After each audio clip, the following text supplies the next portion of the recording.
Hi scholars and families, and welcome back to your literacy video. This is your literacy video for Thursday, June 4th, 2020. In this video, we are writing informational paragraphs again. This is your 5th time writing an informational paragraph.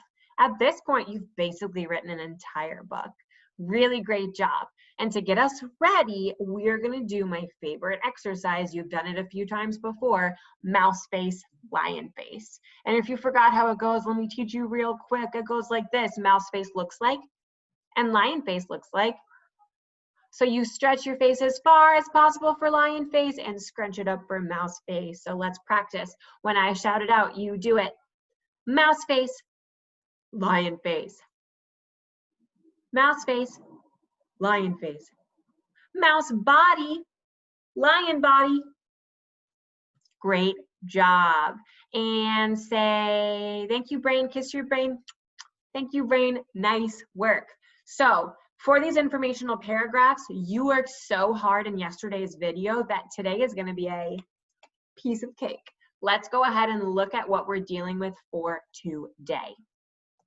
Sharing my screen with your June literacy packet. Your job today is to write an informational paragraph stating the point the author makes in Never Smile at a Monkey. What is Steve Jenkins trying to teach us? And you have to have 2 reasons to support the point and an illustration. And these are all the things that you need. Look at them all. Let's talk about each of them. It looks like a lot, but don't worry. You have done your best by getting all of these things inside of your brain. So let's take a look. So you need a topic sentence, okay? We can do that. You need 2 or more reasons that support the author's points. These are going to be 2 or more animals that are dangerous. You're going to need a conclusion. We know how to do that. Remember, the conclusion and the topic sentence are going to be similar, but not exactly the same. You need to have complete sentences that begin with capital letters. It's supposed to be a capital C, but now I guess it's a capital O. And end with a punctuation mark. You need a preposition in at least one sentence. And when you do that, you should circle it. You also need to make sure you spell everything correctly, meaning that you try your best. And you need to have an illustration or a quick little picture that explains what you are trying to tell your reader, just like the illustrations in our text. And to do all of these things, what you are going to use are your sentence frames from yesterday that you either rehearsed orally with someone in the room if you don't have the printed packet, or if you do have the printed packet, you already wrote all this information down. And where did you get this dangerous animal information from? Well, you got it from the chart that you made yesterday. It's right here, and it's got all the answers to yesterday's video right here, so you can see how each of these animals can be dangerous. I've also included some of my favorite points from the book. So what you need to do now is think about all of this information about the beaded lizard, the hippopotamus, the cone shell, spitting cobra, and the platypus, and tell me what the author's point is. Go ahead, pause the video now and write it down. Great job. The author's point is just like the essential meaning or the main topic of the entire text. It's what Steve Jenkins is trying to teach us. So once you take a look at that, you are going to find yourself at our informational paragraph template. Now, if you have the printed packet, please go ahead and start writing. You're going to start with your first sentence frame, the author tells us, and you're going to write what the author's point is. Then you are going to include 2 details. So you would write a blank can blank, or a blank is dangerous because, and give the details. So a hippopotamus is dangerous because it will charge if it is threatened.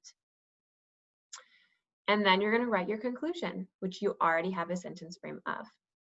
Once you are done, illustrate your work. After you have finished your illustrations, you are going to make sure you check for your best spelling, for complete sentences, and circle one preposition. So you need to make sure that you use a preposition in your paragraph. And I mean, this is full of prepositions. So where can a spitting cobra spit? It can spit in your eyes. Where does the platypus have venomous spurs? On its hind legs. Where are the long tusks? Where in the mouth are they? With the long tusks. So let's go ahead and I'm going to share my screen with those of you who do not have the printed packet. And I'm going to show you what you can do at home if you're trying to put it all together.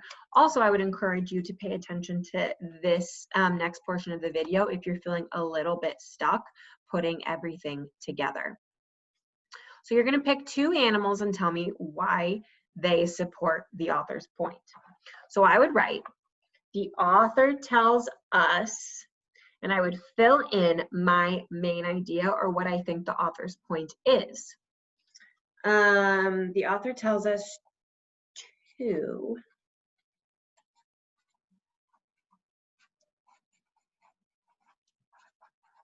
I'm going to write to stay away from dangerous animals. So here's what I would write as the teacher. And then I'm going to pick two animals that support this main idea. So maybe I will pick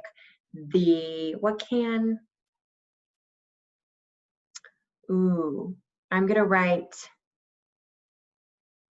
okay, a cone shell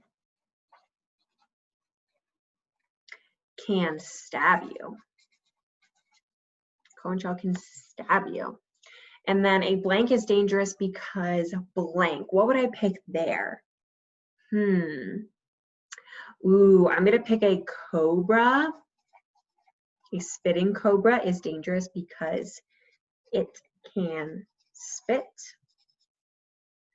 in your eyes.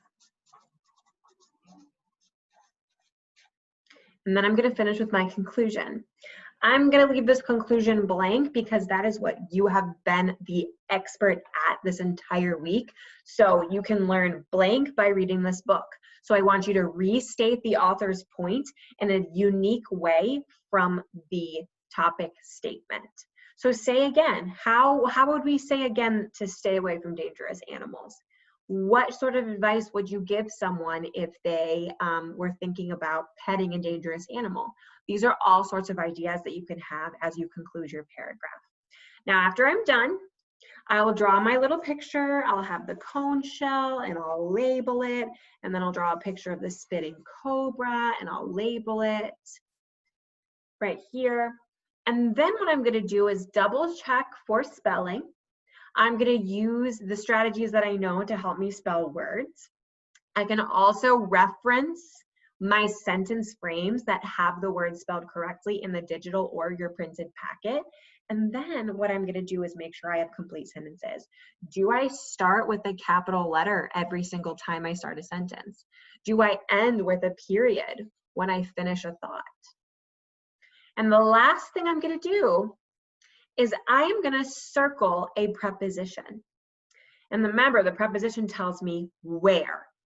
And I've included a preposition in this paragraph. I said, the author tells us to stay away from dangerous animals. A cone shell can stab you. A cobra is dangerous because it can spit in your eyes. Where can it spit? It can spit in your eyes. And that is all you have to do, friends.